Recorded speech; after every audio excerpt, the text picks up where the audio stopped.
आज के जलसे आम के सदर मोहतरम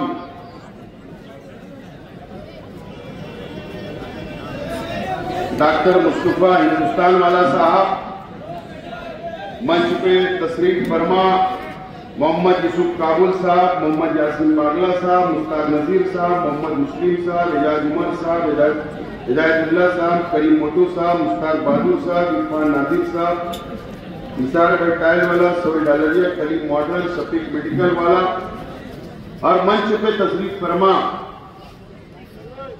पार्टी के तमाम जिम्मेदारान और इस जलसेगाह के अंदर तशरीफ फरमा तमाम बुजुर्ग हजरात, नौजवान साथी और जहां तक मेरी आवाज जा रही है ऐसी मेरी माँ और बहनें, सबसे पहले मैं तमाम जिम्मेदारान को और वर्करों को एक अपील करना चाहता हूं कि सबसे पहले जो आपके पास यादी स्लिप आई है वो अपने अपने इलाकों के अंदर यादी और स्लिप तकसीम करें, पंपलेट तकसीम करें और आखिरी के 2 दिन अपने अपने वार्ड में स्टॉल लगाकर आवाम को यादी देने की कोशिश करें। सबसे पहले तो मैं आप लोगों से अपील करता हूं। दोस्तों और साथियों, आज हम नयापुरा काबुल चौक में जलसा ले रहे हैं। नयापुरा ये दीनदारों की बस्ती है, सनतकारों की बस्ती है और इस नयापुरे में निहाल अहमद मौलवी मोहम्मद उस्मान साहब ने 27 साल शहर की क़यादत और इसी नयापुरे में आज के एमएलए मुफ्ती मोहम्मद इस्माइल कासमी साहब का भी मकान है।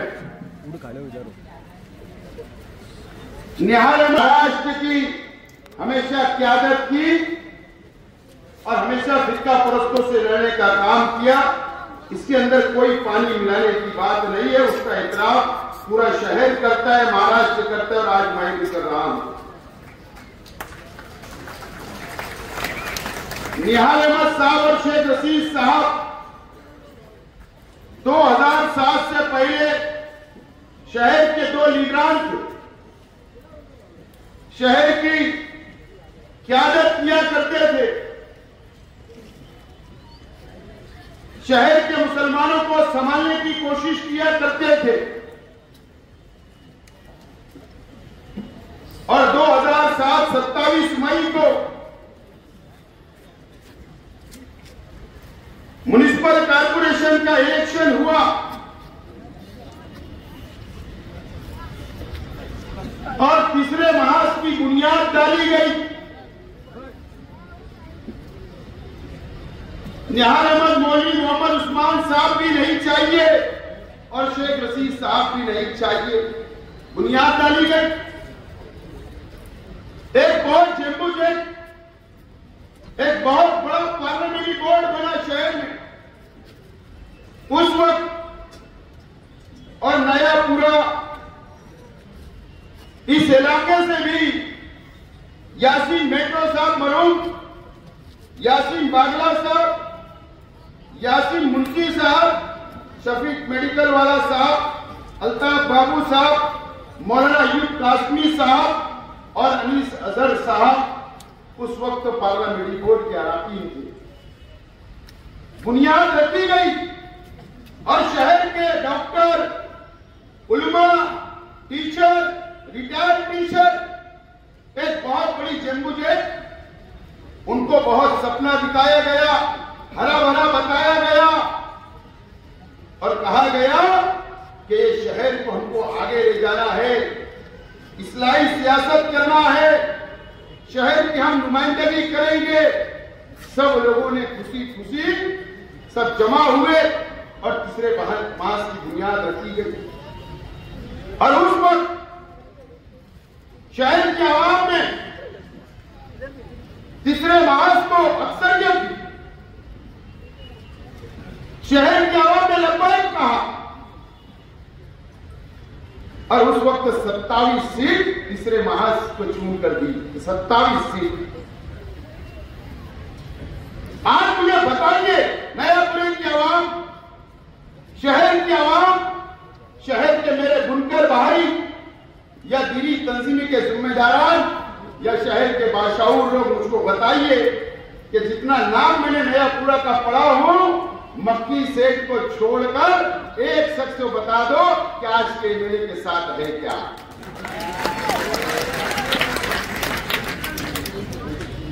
बता दो, कोई नहीं है, कोई नहीं है। क्या वजह है? अब मुझे सवाल है, ऐसे कई लोग जो आज के एमएलए साहब को छोड़कर चले गए, उसकी वजह क्या कभी नयापुरे की आवाम ने जानने की कोशिश की, या उसकी वजह क्या शहर की आवाम ने जानने की कोशिश की? आपको उसको जानने की कोशिश करना चाहिए, क्या वजह है।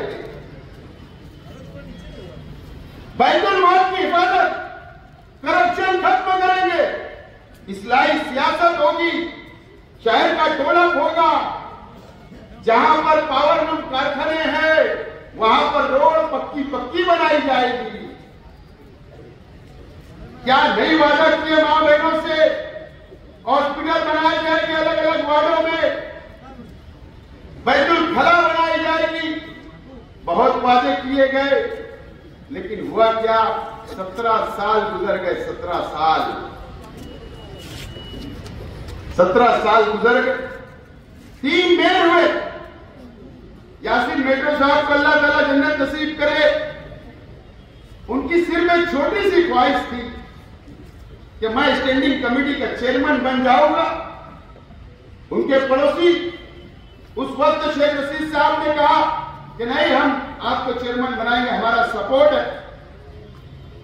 उनको उन्होंने स्टैंडिंग का मेंबर नहीं बनाया, तो चेयरमैन कहां से बनते? बहुत वादे किए, लेकिन मैं आज जिम्मेदारी से बोलता हूं, उस वक्त मैं भी कारपोरेटर था, मेरे कई साथी तीसरे महाज के वो भी कारपोरेटर थे। शहर में सबसे ज्यादा करप्शन, रिश्वतखोरी, सियासत के अंदर सबसे ज्यादा करप्शन, रुपये का लेन देन, सबसे ज्यादा सियासत का खराबा हुआ तो आज के एमएलए साहब की वजह से हुआ। इनकी नीयत उसी वक्त से खराब थी, उसी वक्त से खराब। उस वक्त में कोई टिकट नहीं ले रहा था, किसने पैसा नहीं दिया। उसके बाद 2012 में टिकट बेचा गया, लाखों रुपया लेकर टिकट का सौदा किया गया। टिकट का रेट था नयापुरे का 25 लाख, इस्लामपुरे का 25 लाख, बेलबाग का 25 लाख, रविवार वार्ड का रसूलपुरे का 25 लाख, ये रेट खुले। नया इस्लामपुरे का 15 लाख, आजाद नगर का 10 लाख, इस तरीके का रेट खुला और टिकट बेचा गया और करोड़ों रुपए की रिश्वत ली गई। और इसीलिए पार्लियामेंट्री बोर्ड के अराकीन धीरे धीरे वहां से कम होना शुरू हो गए। क्या सोचा था कि एक आलिम है, एक मुफ्ती साहब है, ये इस्लाही सियासत की बात कर रहे, ये करप्शन को खत्म करेंगे। लेकिन जब इन्होंने अपनी नजरों से देखा तो करप्शन बढ़ रहा था, रिश्वतखोरी बढ़ रही थी, ये अपने आप को अलग कर लिया, इन्होंने अलग कर लिया। उसके बाद स्टैंडिंग मेंबर बनना है तो 5 लाख, स्टैंडिंग चेयरमैन बनना है तो 35 लाख, डिप्टी मेयर बनना है तो 25 लाख। मेयर किसी को बनना है, सपोर्ट करना है, मेरे भी एक घर का मेयर बना था उनकी सपोर्ट से, तो 1 करोड़ 25 लाख। ये सौदा, ये करप्शन हुआ, ये सौदा हुआ, ये करप्शन हुआ।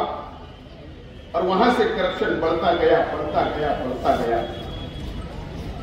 दो मर्तबा आपने एमएलए बनाया शहर की आवाम ने, 3 मेयर दिए, कई कारपोरेटर दिए, आज मेरा सवाल है इस नयापुरे की आवाम से, मेरी मां बहनों से, यहाँ के बुनकर भाइयों से, बताइए कि 17 साल में कुछ बदलाव हुआ होगा तो मुझे बता दो, कुछ बदलाव हुआ होगा तो मुझे बता दो। या नयापुरे की आवाम कम से कम ये मुझे बता दे कि इस नयापुरे के अंदर कोई दीनी लाइब्रेरी बनाए क्या, या ये बता दिए कि आपके बच्चों के लिए कोई स्टडी सेंटर इन्होंने बनाया क्या, या दीनी लाइब्रेरी बनाए क्या।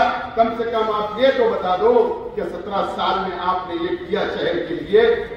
बाकी जाने दो, करोड़ों की इमारत, बड़ी बड़ी इमारतें, बड़े बड़े हॉस्पिटल, तो सब बात जाने दो। सिर्फ नयापुरे के अंदर दीनी लाइब्रेरी भी बनाए होंगे तो बता दो 20 बाय 20 की, तो मैं मान लूंगा, नयापुरा मान ली।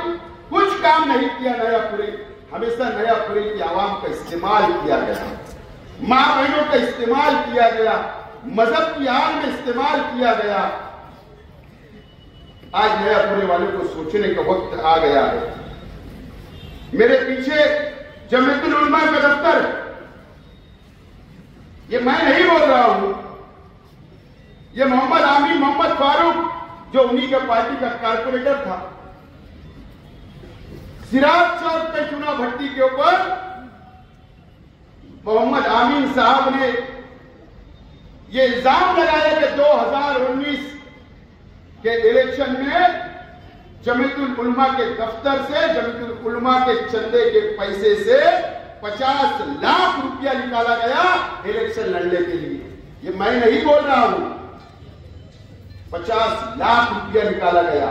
मुझे बताओ नयापुरे की आवाम, नयापुरे के बुनकर, मेरी मां बहनें मेरी तकरीर सुन रही होगी, हम लोग चंदा किस मकसद से, किस नियत से देते, किस नियत से कि मुसलमानों के काम आएगा, दीन के काम में लगेगा, किसी की मदद होगी, हमको उसका सवाब मिलेगा। सवाब हम आखिरत के लिए नियत करते कि हम चंदा ले रहे, अल्लाह ताला उसका अज्र देगा, सवाब मिलेगी, नेकी मिलेगी और मेरी आखिरत सुधर जाएगी।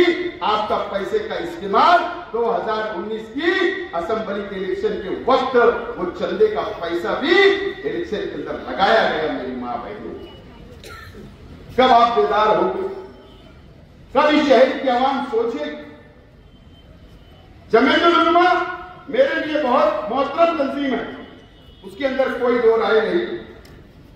जिस वक्त जमीयतुल उलमा के ऊपर पाबंदी की बात आई 2014 में, उस वक्त मैं एमएलए था और मेरा असेंबली हाउस पहला था, और उस वक्त बीजेपी के लोगों ने जमीयत पे पाबंदी की बात की, तो उस वक्त अल्लाह का करम है कि मई शेख आसिफ था, असेंबली के अंदर खड़ा रहेगा, असेंबली के अंदर खड़ा रहकर फिरका परस्तों को जवाब दिया और मैंने मुकाबला किया और तंजीम की तारीफ मैंने वहां पर रखी कि यह आजादी, मुल्क की आजादी के अंदर कुर्बानी देने वाली तंजीम ये जमीयतुल उलमा है।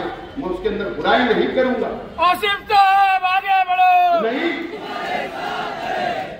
बात सवाल वो नहीं है, मैं बुराई नहीं करूंगा, लेकिन क्या जमीयतुल उलमा आपको आपके मोहल्ले के अंदर है, मुझे बताइए ईमानदारी से, मैं कोई तनकीद नहीं कर रहा हूं। देखो यार, बिल्ला लगाकर वहां से काम होता कि नहीं, बिल्ला लगाकर पार्टी का प्रचार किया जाता। मुफ्ती इस्माइल साहब जब 19 में चुन कर आए तो जमीयतुल उलमा को सजाया गया, हरी लाइटिंग लगाई गई। मुझे बताओ, चंदा तो मेरे भी मानने वाले देते हैं ना, समाजवादी के भी मानने वाले देते हैं ना, नियाज अहमद साहब को भी मानने वाले देते हैं ना, तो फिर क्या वजह तुम एक पार्टी की बात करते हो और एक पार्टी का झंडा उठाते हो? तुमको गैर जानिबदार रहना है, मेरा ऐसा मशूरा है। तंजीम को बचाओ, तंजीम को बचा लो। आज मुझे यहां पे मालूम हुआ कि सबसे बड़ा सेठ कौन है, अल्लाह ने किसको नवाजा, हलाल कमाई कौन करता है, सबसे बड़ा कौन सेठ है। तो मेरे सामने 2-3 नाम आए। एक नाम ब्लू बर्ड वाले आए, दूसरा नाम 62 नंबर फैमिली का आया, तीसरा नाम हमारे इसाक सेठ का है। इस इलाके के अंदर 3 और राजीव से 4-5 फैमिली है जो करोड़ रुपया, लेकिन क्या पहले उनका एक कारखाना होगा, 2 होगा, 3 होगा, 4 होगा। उनके बुजुर्गों ने जिंदगी डाल दी, कई पीढ़ियां चली गई। उसके बाद उन्होंने रुपया जमा करा, हलाल कमाई का, और करोड़पति बने। अल्लाह उनको और नवाजे, अल्लाह उनको और नवाजे। मेरा सवाल है या इस नयापुरी की आवाम से, मेरी माँ बहनों से, यहाँ के बुनकर भाइयों से मेरा सवाल है कि 2007 से पहले हजरत के पास क्या था, आप मुझसे ज्यादा जानते हैं। मैं तो हजारपुरी का रहने वाला हूं, लेकिन आप तो जानते हैं 2007 से पहले क्या था, जानते हो ना। मेरी माँ बहनों को शायद पता नहीं है, उनको इस्तेमाल के नाम पर सिर्फ जमा किया जाता है, लेकिन मेरी माँ बहनें भी मालूमात थे अपने घर वालों से कि 2007 से पहले क्या था।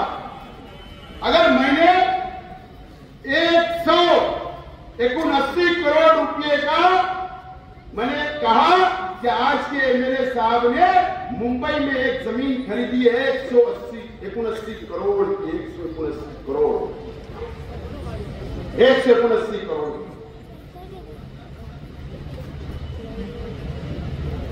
बताइए मुझे, हम इसाक शरीफ को पीछे छोड़ेंगे नहीं, बुलू बोर्ड वालों को पीछे छोड़ेगी नहीं। मुझे तो मालूम ही नहीं कि मुफ्ती इस्माइल साहब का कारखाना का या साहिन का कि कौन सा धंधा व्यापार है, आप जानिए। 179 करोड़ रुपया का एवार्ड हुआ है। ये पैसा कहां से आया? नयापुरे की आवाम, यहाँ के बुनकर भाई जरा उनसे सवाल तो करे। अगर वो झुटला देंगे तो इंशाअल्लाह इलेक्शन के बाद इंशाअल्लाह मैं आपको प्रूफ दूंगा। आपके अगर आप बोलोगे तो मैं आपके घर में सबको रजिस्ट्री कर दूंगा, घर रजिस्ट्री कर दूंगा। उसके ऊपर किसका किसका फोटो है, कौन कौन साक्षीदार है, कौन से सर्वे नंबर वहां का है, वो सब मेरे पास है। कौन सा बॉन्ड है, कौन सी ऑफिस में ट्रैक किया गया है, कौन नोटरी है, नोटरी किसकी है वो मैं बता सकता हूं। तो ये पैसा कहां से आया मुझे बताइए। नयापुरे की आवाम मुझसे पूछिए तो सही, ये पैसा आया कहां से? इतना करोड़ रुपया। सच्चाई तो इस बात यह है कि 2007 से उन्होंने शहर के मुसलमानों को मजहब के नाम पर, दीन के नाम पर, इस्लामी माशरा के नाम पर मालेगांव के मुसलमानों को धोखा देने का काम किया, और आपके आड़ में आपकी वोट लेकर करोड़ों रुपया अपना घर भरने का, प्रॉपर्टी बनाने का सिर्फ तो काम किया गया है। नयापुर की आवाम को कुछ नहीं मिला और ना शहर की आवाम को कुछ मिला। यही सच्चाई है, यही सच्चाई है। कैसा हम सवाल क्यों नहीं किया जाता? अरे शरीयत के अंदर हमको सिखाया गया है, जब किसी बुराई को देखो, जब किसी बुराई को देखो तो अपने हाथ से रोको। हदीस है, जब कोई बुराई को देखो तो अपने हाथों से रोको, और अगर नहीं रोक सकते, हाथ से नहीं रोक सकते तो जबान से रोको, जबान से रोको, और जबान से नहीं रोक सकते तो दिल में कम से कम बुरा सोच लो। ये हदीस है ना। अगर आप देख रहे हैं अपने की आवाम जिंदा है, ये मस्जिद और मीनारों का शहर है हमारा, हम मुसलमान हैं, ईमान वाले हैं, हम इस्लाम को मानने वाले हैं। अगर आप देख रहे हैं तो आप हाथ से नहीं रोक सकते, आप जबान से नहीं रोक सकते, कम से कम दिल के अंदर पूरा सोच लीजिए। इतना तो कर सकते हो, एक हदीस पे अमल तो करो। फिर एक मर्तबा आपको, ठीक है, मैं दुआ करता हूं अल्लाह ताला सेहत दे, तंदुरुस्ती दे, किसी भी शख्स, कल मुझे भी हो सकता, उसके अंदर मैं कभी सियासत नहीं करूंगा, लेकिन शायद सियासत हो रही है। मां बहनों को जमा किया जा रहा है, मां बहनों को दुआएं करवाई जा रही है, अच्छी बात करना चाहिए, कोई बुराई नहीं, मैं साथ हूं, लेकिन आखिरी के 5 मिनटों में जो वोट मांगी जा रही है, मुझे बताइए कि सियासत अलग, मजहब अलग और बीमारी अलग, ये होना चाहिए कि नहीं? लेकिन ये शहर को फिर मर्तबा धोखा देने की कोशिश की जा रही है। मैं नयापुरी की आवाम से आज बहुत अपील करने के लिए आया हूं, और खासतौर से बुनकर भाइयों को, कि आप मुझको वोट दें, मुझे कामयाब करें। मैं आपसे अपील करता हूं, मेरी मां बहनों से अपील करता हूं, देखो मेरी सोच अलग है। देखो मैं आपके बच्चों को तलबो तादाद को मैंने किताबें दी थी, मैंने कंप्यूटर दिया था, मैंने नीट सेंटर का संग बुनियाद रखा, मैंने फलाई उम्मत दिया, मैंने उर्दू घर दिया, मैंने किताबें दी। ये सब किसने दिया? मैं आपके बच्चों के बारे में मैंने मैनिफेस्टो में वादा किया कि मैं 16-24 लोगों के कारखाने पे लगाऊंगा। उस ताल्लुक से मैं डिटेल जो है पीर के दिन मैं 2 बजे प्रेस कॉन्फ्रेंस लेके उसकी डिटेल में बताने वाला हूं। मैंने मस्जिदों पे सोलार लगाया, आपको सबको पता है। मैं काम करने वाला हूं, और मैं आपसे अपील करता हूं, बैठिए 5 मिनट। मुझ पर इल्जाम लगाए, क्या इल्जाम लगाए? मैं बीजेपी में जाऊंगा। इतना बेवकूफी वाली बात करते हैं, मेरा मुस्तकबिल खराब करूंगा। अरे ये जो पार्टी है ना, इस्लाम शॉर्ट में मना किया गया, नहीं बोलता, लेकिन ये जो पार्टी है, ये party all India election commissioner से रजिस्टर है। मैं उस पार्टी का उम्मीदवार हूं।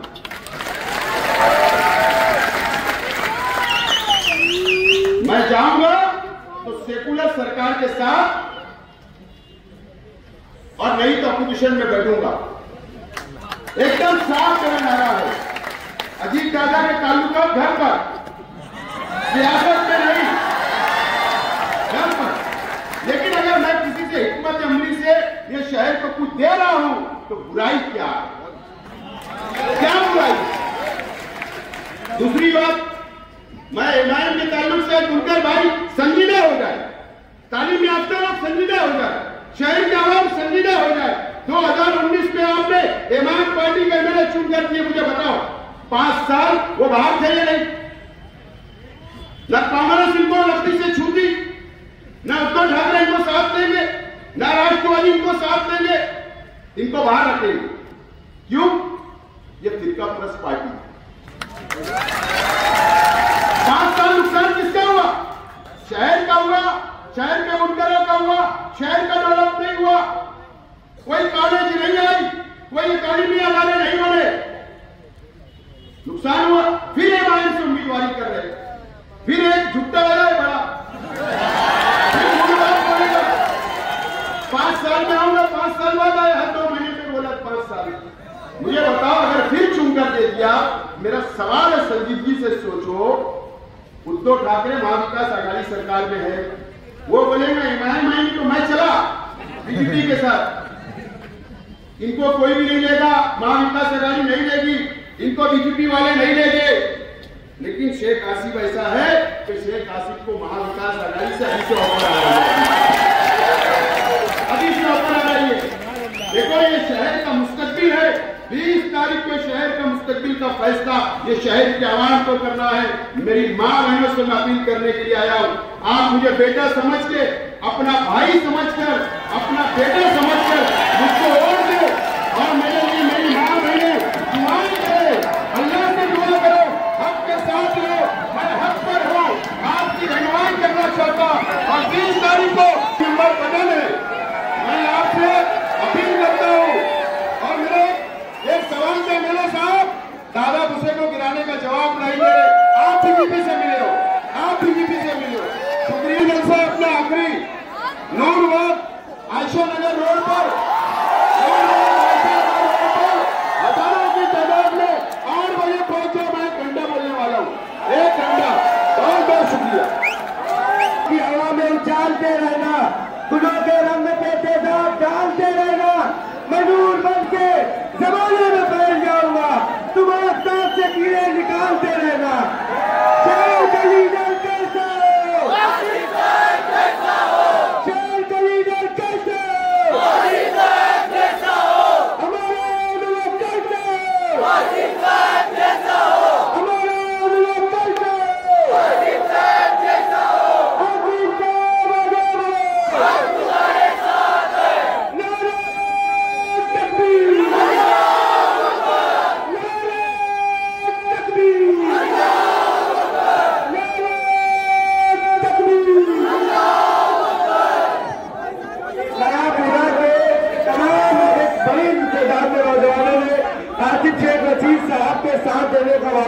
और